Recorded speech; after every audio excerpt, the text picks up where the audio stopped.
салам барыңыздарга. Бүгүн биз Кытайдын Хаңжоу деген шаарындагы чай плантациясына келдик.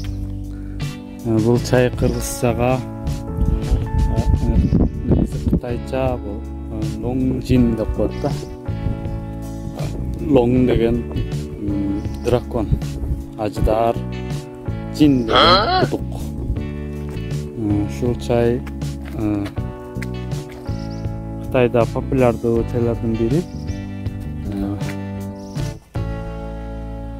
Көрүп тургандай, бул чайды жазында жаш жалбырагын үзүп чай даярдаса, бул көк чай болот да.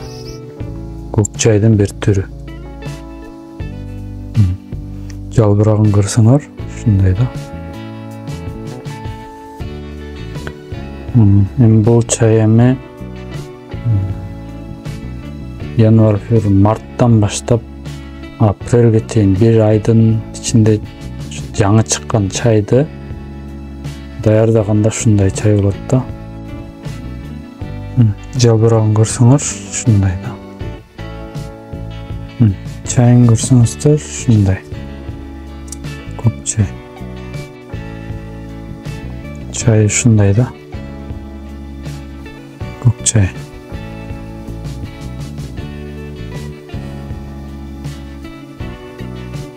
Анан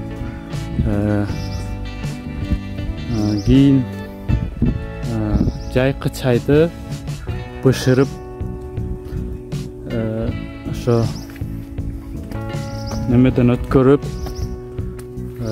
процесстен өткөрүп, кургатуу, бышыруу, ушундай процесстен өткөрүп, ошо кара чайды алса болот да.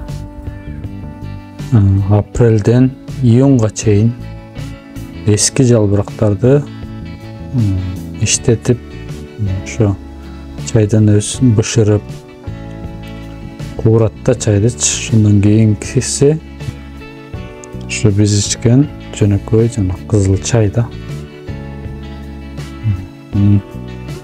Чайын көрсөңөр,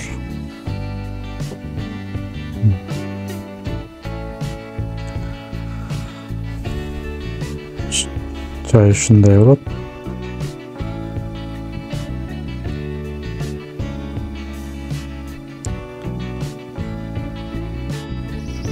Көңүл бурганыңыздар үчүн чоң рахмат.